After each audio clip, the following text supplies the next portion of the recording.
Morning.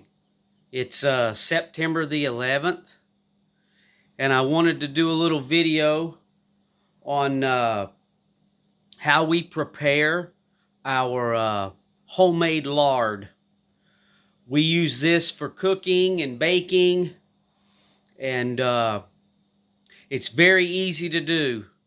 What we have here is remnants of some pork loins my wife just bought. She got them on sale, and we trimmed all the fat. You can see this is the fat, a little bit of meat there, and the fat off the back. Let me show you this. You see that? Trying to set that up where you can still see inside the bucket there, but I don't think it's going to cooperate. But you can see this is mostly we're trying to get the fat out of that. I'm going to have to trim some of that meat out of there. But if you can get the fat trimmed down to about no meat, just leave a few pieces of meat on there, it works better. So what we do, this process works great if you have a meat grinder. You take your fat left off of your loins, your pork loins, and you run it through a meat grinder, and that turns it into like a hamburger consistency. But we don't have a meat grinder. We have a good set of nice sharp kitchen shears, and I'll cut it down to pieces about like that. You can see that. My hands are clean. I washed them earlier. But we'll cut it down to small pieces.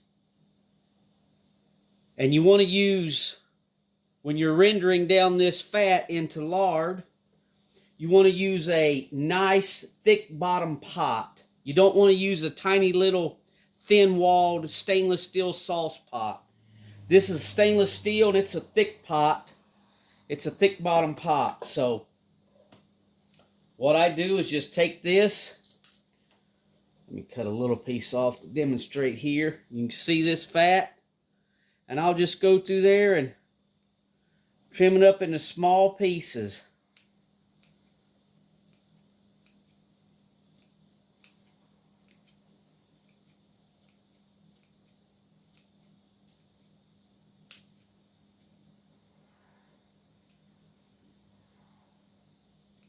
You can use a knife. Before I got these, this is how we did them. I used a knife, but it takes a long time, and fat will dull a knife pretty quick. So she got me these great kitchen shears. I'm not sure where she got them. I think a friend of hers gave them to her. And I just take this fat, and I just cut it up into pieces like that.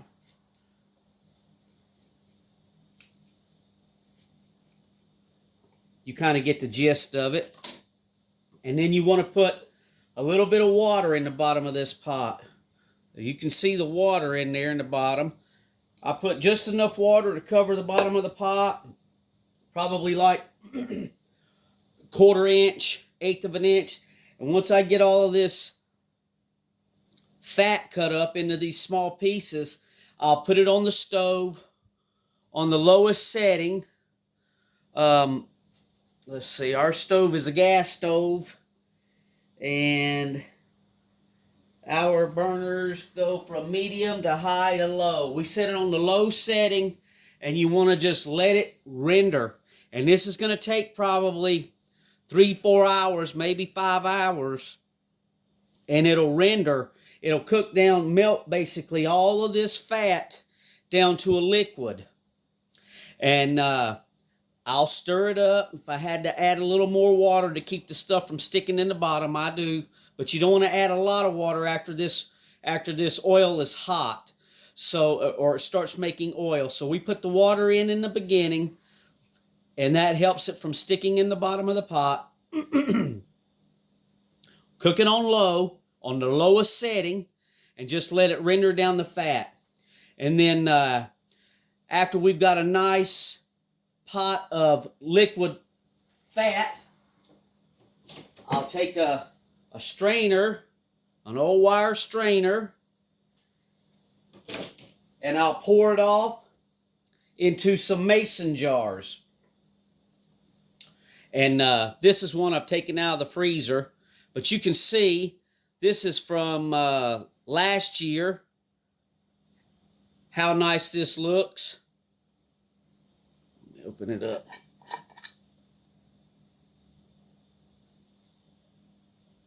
And there's your homemade lard. When we buy pork loins, we use all of it. And then here's another thing you can do. Once you've poured the liquid lard into your jars, you'll have all these remnants of fat pieces, cooked fat pieces, and cooked meat pieces. I'll take those, excuse me, and lay on a cookie sheet, a flat cookie sheet, and I'll bake it on a real low setting in the oven, maybe about 200, 250. And I have did it up to 300.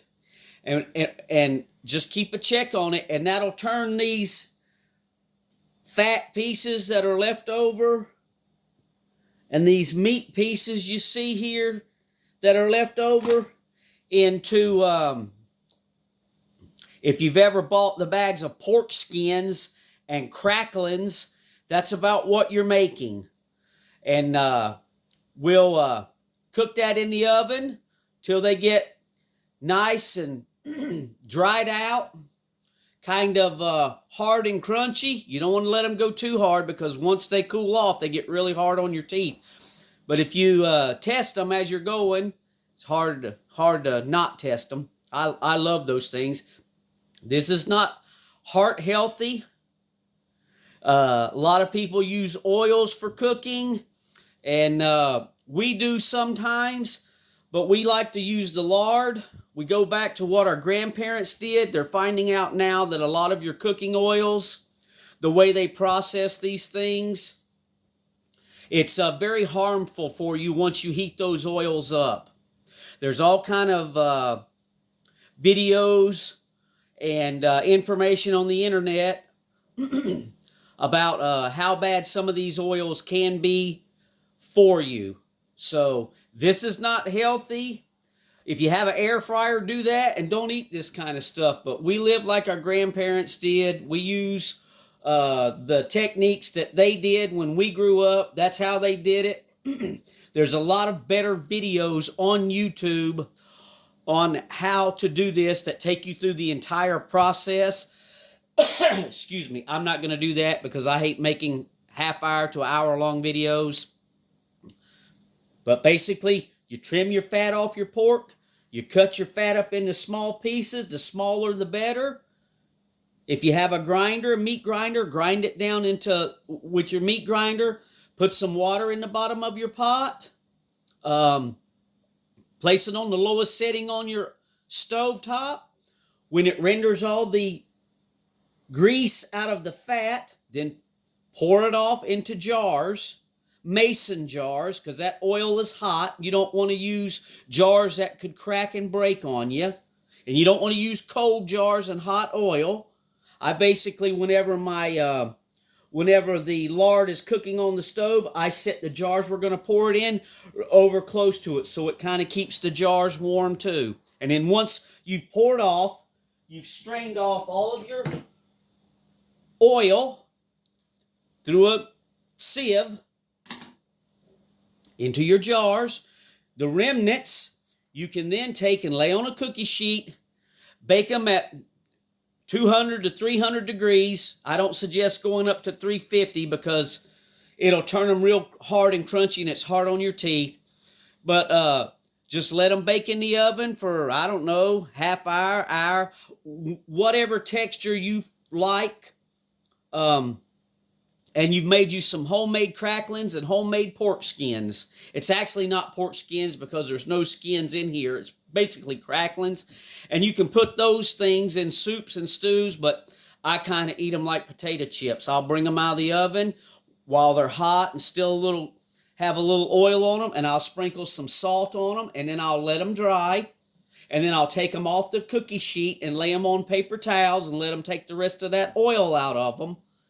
absorb the oil out of them, and then you got a nice snack. And that's how we make our homemade pork lard. And like I say, if you want a real good in-depth video, Deep South Homestead, that's the name of the channel, and it's Danny and Wanda. They do a great video on rendering out their pork lard. So if that's something you want to see, I advise you. That's one of the best videos on the internet about making your homemade lard out of your pork fat. So just a little video on how we make our homemade pork lard. And they say this stuff can sit out on the counter, it's shelf stable, but I always put it in the freezer, and then when we're going to cook, I'll pull it out of the freezer and let it soften up so we can use the lard out of it for whatever we're going to fry. So if this interests you and you thought it was informative, give us a thumbs up and like, share, and subscribe. And as always, thanks for watching.